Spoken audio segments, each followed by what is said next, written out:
Accueillons tout de suite Anne Hidalgo.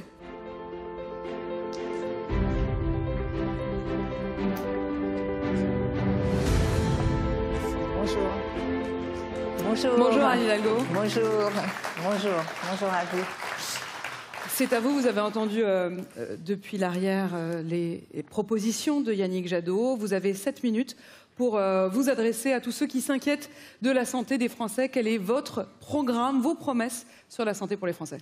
Merci tout d'abord à la Mutualité française et Éric Chenu de nous permettre de présenter ces propositions sur un sujet fondamental. Mes convictions, vous les connaissez, ce sont celles d'une femme de gauche. Pour moi, les questions de protection sociale, de santé sont fondamentales. Une société ne peut pas fonctionner, ne peut pas aller vers sa prospérité et sa cohésion et donc vers la paix s'il n'y a pas la prise en charge, la sécurité qui est donnée à nos concitoyens et à nos concitoyennes avec une égalité d'accès. Nous le savons, c'est l'héritage, le message de l'après-guerre et du Conseil national de la résistance. Et aujourd'hui, que se passe-t-il? Eh bien, notre santé est mise à mal. Elle est mise à mal, on le sait, avant même cette crise Covid. Avant même cette crise Covid, nous avons vu des signes extrêmement forts de ces difficultés, par exemple de l'hôpital public. Nous avons connu des collectifs interhospitaliers avant la crise Covid. Et que nous disaient déjà les soignants à ce moment-là? L'hôpital va mal, l'hôpital n'est pas une entreprise, on ne peut pas lui demander la rentabilité que l'on exige d'une entreprise privée, ce qui au passage était dans la loi portée par Xavier Bertrand.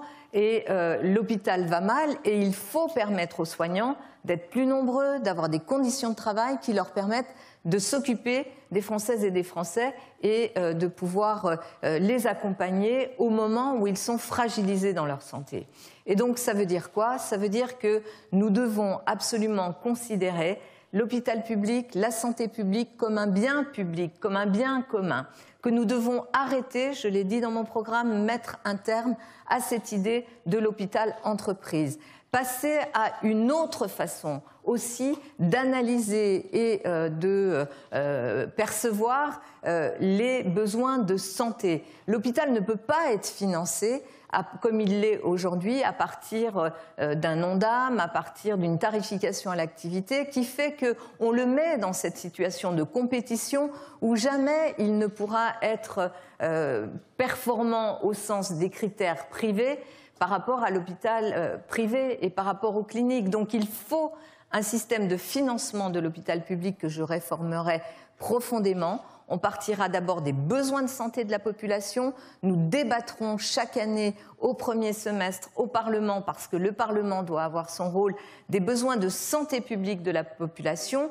Nous ferons ce travail d'ailleurs en associant les territoires, parce qu'il y a des réalités différentes dans le pays.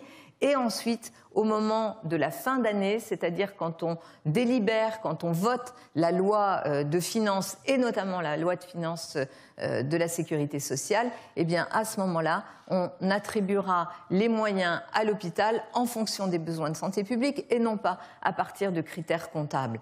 Bien sûr qu'il faut aussi, pour garantir l'égalité sur tous les territoires, s'attaquer à un autre sujet qui est là, qui est un sujet de préoccupation des Françaises et des Français, les déserts médicaux. Et comment on fait pour s'occuper de cette question des déserts médicaux? Eh bien, on forme beaucoup plus de médecins, 15 000 médecins par an, plus d'infirmières, plus aussi de sages-femmes.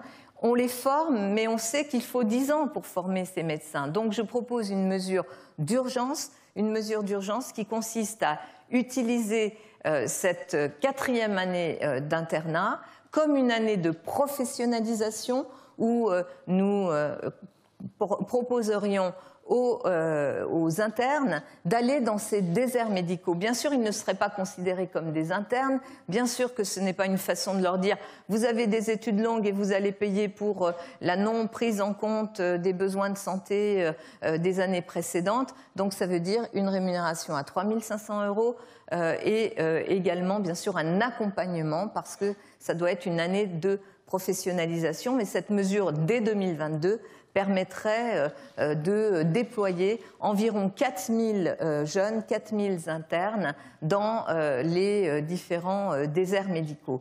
Et puis, parce que ça me paraît très important, et on aura sûrement l'occasion d'y revenir dans la discussion avec vous, je pense qu'il faut que notre pays passe enfin à une politique de santé publique que nous n'avons pas. Et quand on regarde les écarts de vieillissement en bonne santé par exemple, comparaison Suède et France, on voit bien que l'écart 73 ans, je crois, pour les Suédois et 65 ans pour les Français, que cet écart est lié à quoi?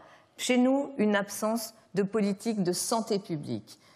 Une absence de politique de santé publique qui passe par l'alimentation, par la santé environnementale, par l'exercice physique, par plus de médecins, par plus de prévention. Et donc cette politique de santé publique, je veux vraiment la mettre en place. D'ailleurs, cette conviction que j'ai, je suis en train de l'appliquer aussi à Paris, alors que la santé n'est pas une compétence communale.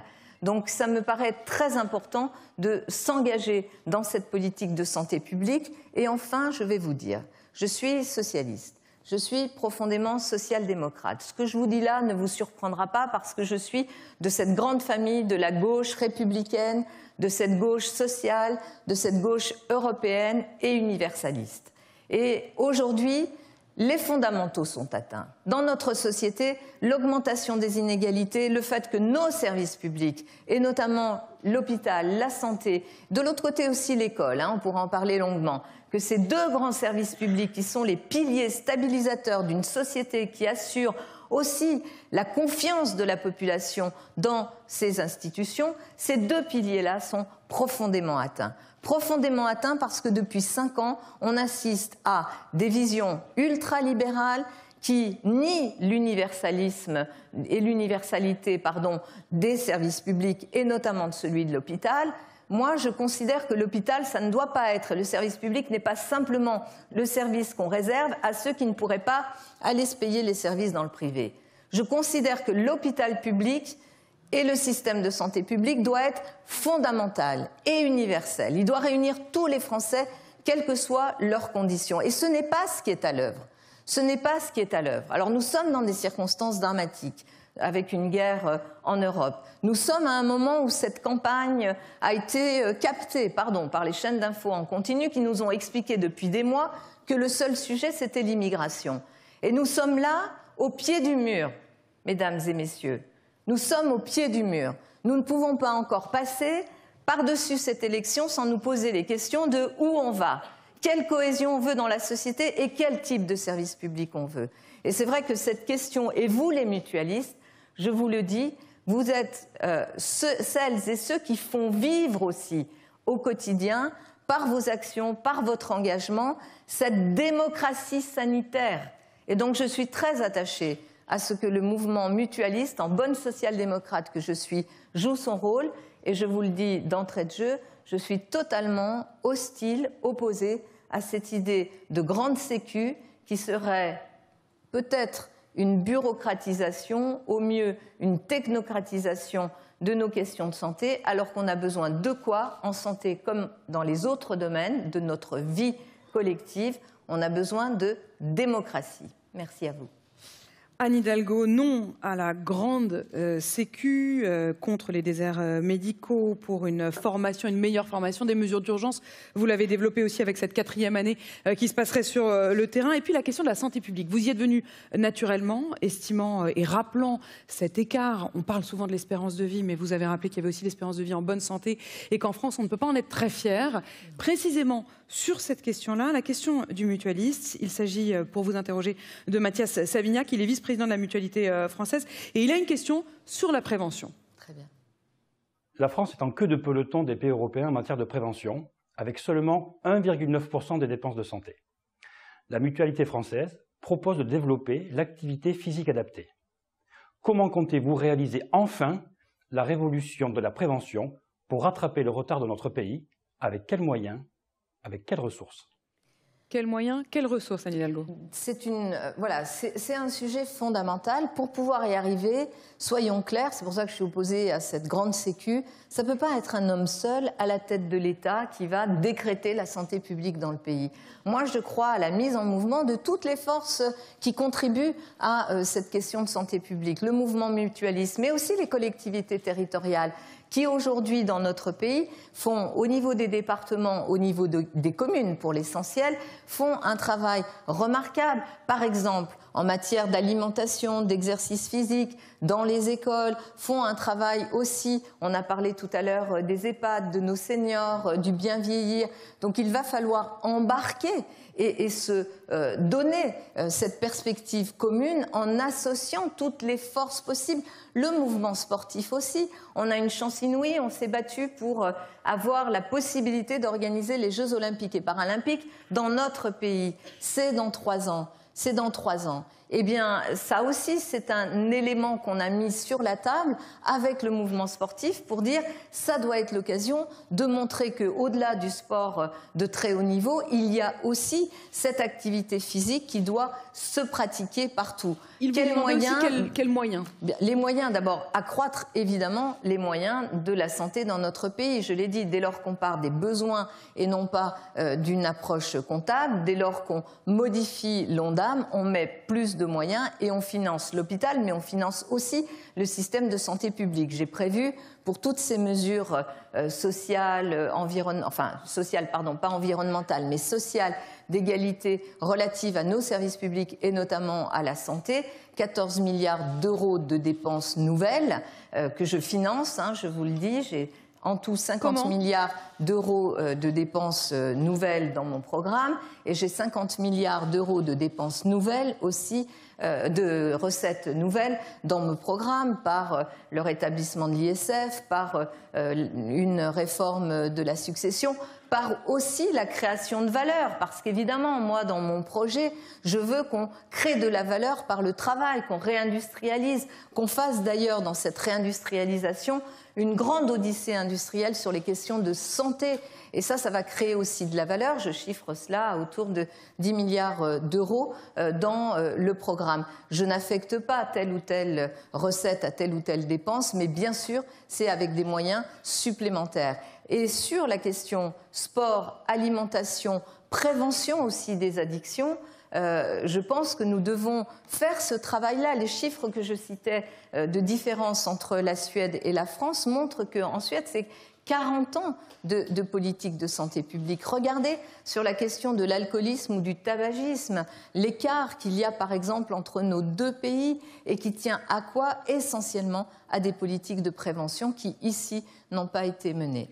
Anne Hidalgo, il y a également à mes côtés Angèle Malatre-Lansac. Bonjour Angèle, qui est directrice santé du think tank l'Institut Montaigne et qui voudrait vous interroger sur la question de la santé mentale.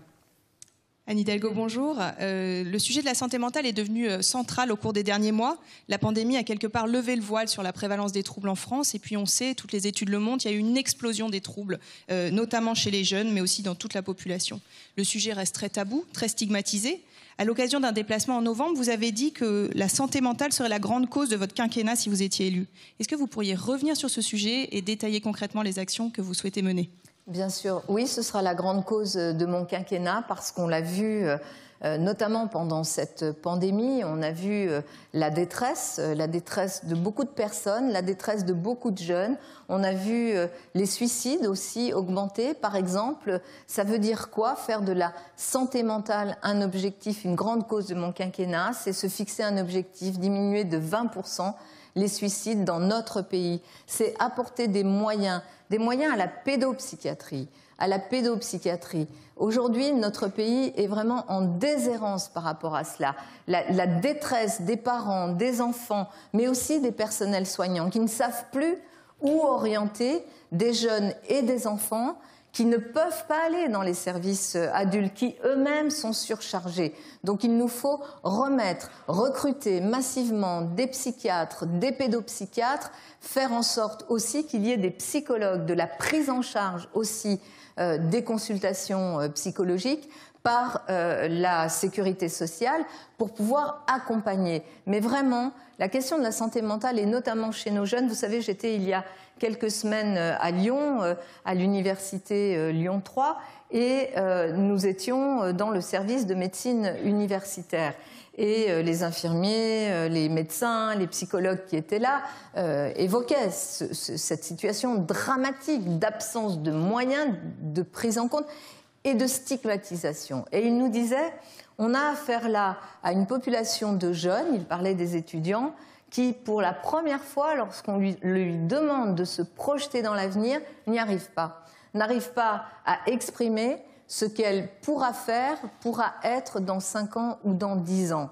Ce qui est un drame pour tous les adultes que nous sommes, que notre jeunesse soit à ce point impactée par ce qu'elle a vécu avec cette pandémie, mais aussi avec la question du changement climatique et du risque climatique, que notre jeunesse ne soit en très grande difficulté pour se projeter dans son avenir, c'est quelque chose qui doit nous interpeller, nous, les adultes que nous sommes. Et je vous le dis, la politique, c'est faire des choix. C'est faire des choix. Moi, je fais le choix d'une société équilibrée, d'une société qui prend soin les uns des autres, d'une société qui place la question du vivant, la question de la fragilité de l'humain au cœur de ce que doit être sa mobilisation, et qu'on arrête de nous expliquer à longueur de journée qu'il y a les winners et les autres, et que ce monde-là, il serait fait pour des winners qui seraient là à tirer les autres qui ne voient pas qu'ils pourraient être aussi un jour des winners. Ça marche pas comme ça, la vie.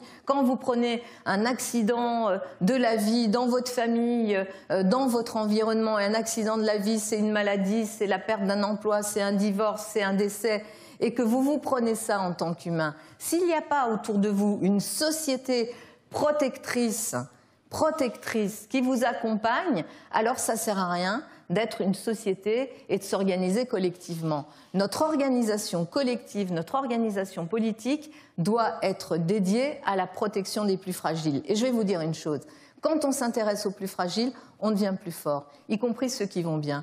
Quand on fait des progrès dans les domaines de la science, quand on fait des progrès dans les domaines des technologies, regardez la question des mobilités, c'est quoi? Quand on s'intéresse aux plus fragiles, c'est parce qu'on met les moyens, et cette odyssée industrielle sur la santé que je veux faire, elle doit nous permettre cela. Mais pour cela, il faut en avoir une conviction et une conscience aiguë de cette fragilité humaine, et une conscience aiguë aussi du rôle de la démocratie pour pouvoir aller vers cette société bien plus bienveillante que celle que nous connaissons aujourd'hui. Le refus d'une société de winners et de losers, c'est évidemment une référence à cette phrase du début du quinquennat d'Emmanuel Macron sur ceux qui réussissent et ceux qui ne sont rien. Qui a vraiment marqué ce quinquennat. Et posez-vous la question, nous sommes avec des mutualistes et des gens qui s'intéressent aux questions de santé et de démocratie.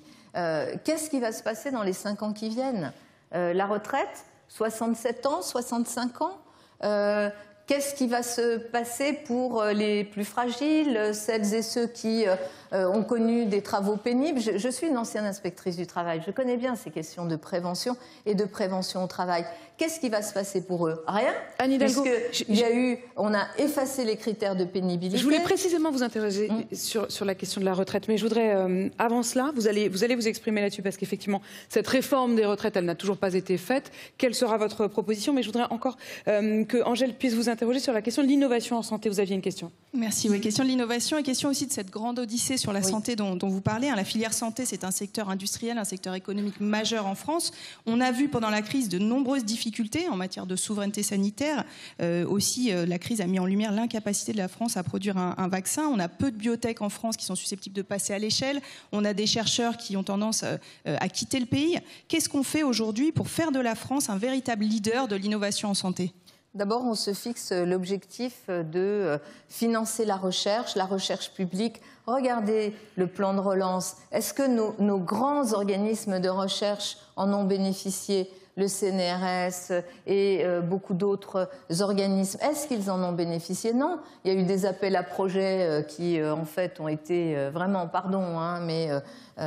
quelque chose pour amuser, communiquer, mais pas du tout pour agir concrètement. Donc, pour moi, cette grande odyssée industrielle, elle vise à quoi? À mettre d'abord, bien sûr, les chercheurs, mettre les entreprises, les territoires, parce que cette odyssée industrielle, elle n'a pas vocation à être pilotée simplement au niveau national, elle a vocation à réindustrialiser le pays et à se redonner de la souveraineté sur les questions sanitaires notamment, à se donner aussi des objectifs ambitieux, mobilisateurs, qui font que tout un pays se dit on va arriver, si on met les moyens publics, les moyens privés et les moyens de la recherche publique notamment, parce que je crois quand même à la recherche publique, à force de paupériser la recherche publique, effectivement, on se retrouve sans vaccin et avec des chercheurs qui sont partis travailler dans des laboratoires partout dans le monde.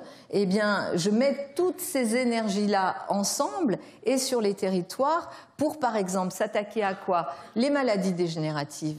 Croyez pas qu'en France, on pourrait être un pays pionnier, leader, qui avance, qui trouve les solutions industrielles, médicales, les solutions qui permettent de régler, de sortir, de traiter ces maladies dégénératives. Sur la question des cancers, là aussi, il faut que notre pays puisse être un pilote, un pays totalement pilote. On a eu la chance d'avoir les années précédentes ces grands organismes de recherche et d'être un pays qui a compté, mais qui ne compte plus. Et qui ne compte plus. Pourquoi? Parce qu'à force de privilégier en permanence l'initiative privée, à force de casser en permanence les corps intermédiaires, la recherche publique, la fonction publique, on se retrouve au banc des pays européens et des pays quand même industrialisés. Que les vaccins qui ont été trouvés l'ont été la plupart du temps par des recherches privées, sous subvention aussi, mais par un véritable partenariat avec le privé. C'est très bien, je ne veux pas opposer le public et le privé, mais regardez maintenant, les laboratoires sont très très largement rentrés dans, je dirais, leurs investissements. Et quand on se retrouve face à l'idée de la libération des brevets, qu'est-ce qui se passe? Les laboratoires, ils font un bras d'honneur, alors qu'on sait très bien qu'on n'arrivera pas à sortir, y compris de cette pandémie, si on ne fait pas tomber ces brevets-là dans le domaine public. Regardez ce qu'avait fait Lula sur la question du sida. Quand il était président du Brésil, il avait dit « je m'en fiche, je considère que les brevets n'existent plus et je produis des génériques ». C'était pas du vaccin, c'était des médicaments. Et il a fait faire une avancée considérable parce qu'il a pris cette décision-là. Donc il faut de la puissance publique, il faut du politique. À quoi sert le politique si ce n'est à permettre à des sociétés de vivre de façon cohérente, équilibrée et en équilibre et à égalité. Quand on a cet accroissement des inégalités qui se fait d'une façon incroyable quand même, vous vous rendez compte que ces 10 dernières années, les 10% des salaires les plus élevés ont augmenté 10 fois plus vite que les 10% des salaires les moins élevés. Et on va trouver ça normal. Et on va nous dire, mais le privé, c'est formidable. Oui, c'est formidable. Mais quand le privé est aussi embarqué dans des grandes causes publiques, c'est mieux. Parlons des retraites, vous l'évoquiez à l'instant. Cette réforme des retraites qu'Emmanuel Macron estimait urgente, elle n'a finalement pas été faite. Covid, puis d'autres priorités. Qu'est-ce que vous ferez pour tenter de trouver une solution à ce déséquilibre croissant des retraites ? D'abord, si vous lisez bien le rapport du Conseil d'orientation des retraites, on n'a pas un problème de financement, ni sur le court, ni sur le moyen, ni sur le long terme, de notre système de financement des retraites. Donc on fait rien ? Je vous dis simplement que celles et ceux qui rentrent dans le sujet en vous expliquant que c'est un problème de déséquilibre ne disent pas la vérité, en tous les cas pas ce qui est repris dans les rapports du corps. Qu'ils veulent jouer sur quoi? Ils font de l'âge de départ à la retraite un totem qui est celui d'une vision libérale de la société, qui considère qu'il faudrait qu'il y ait moins d'impact sur le PIB du financement de nos retraites. Mais aujourd'hui, ce système-là n'est pas en danger. Et ça, tant mieux. Mais ce système, aujourd'hui, il est encore inégalitaire. Et moi, je veux m'attaquer à ces inégalités. Je ne touche pas à l'âge de départ à la retraite. Ce que je fais, c'est que je remets des droits là où il y a besoin d'en remettre. Je rétablis des critères de pénibilité parce que il y a des métiers qui sont très très durs et des métiers qui font que, vous savez qu'aujourd'hui, la probabilité pour des gens qui ont occupé des emplois difficiles, pour des ouvriers, pour des gens qui avaient de mauvaises conditions de travail, de pouvoir bénéficier de leur retraite est quasiment nulle, hein, puisque leur espérance de vie, elle est au-delà de l'âge de départ à la retraite, elle est quand même très atteinte pour toute une partie de la population. Donc je m'intéresse à eux et je mets ces protections pour leur permettre à eux de pouvoir partir à la retraite, y compris avant 60 ans, lorsqu'on a affaire à des personnes qui ont été vraiment sur cette pénibilité. Je m'attaque à quoi d'autre? Je m'attaque au montant des pensions. Parce qu'un certain nombre de think tanks nous ont dit pendant longtemps les inégalités, c'est entre les jeunes et les vieux sont riches, les jeunes sont pauvres. En fait, il y a des vieux pauvres aussi, comme il y a des jeunes pauvres. Donc moi, je n'établis pas cette confrontation de génération. Au contraire, je considère qu'il y a parmi des personnes âgées pauvres des faiblesses dans les pensions qu'il va nous falloir compenser. Donc je monte le minimum contributif à 1 200 € et le minimum vieillesse à 1 000 €. Et bien sûr que pour la question des droits de départ à la retraite, ça dépend de quoi? Ça dépend notamment de la façon dont on a travaillé. Ça dépend de la carrière professionnelle. Donc il faut bien sûr permettre aussi à nos concitoyens d'avoir un travail, de ne pas être soumis à ces aléas qui sont le chômage, l'interruption pour les femmes de leur activité professionnelle. Donc il faut travailler sur la partie de la vie professionnelle et il faut travailler aussi sur un sujet qui est celui de l'emploi des seniors, parce que moi je veux bien qu'on nous explique qu'on va partir à 67 ans, mais quand vous voyez le taux d'emploi dans notre pays des 55-62 ans,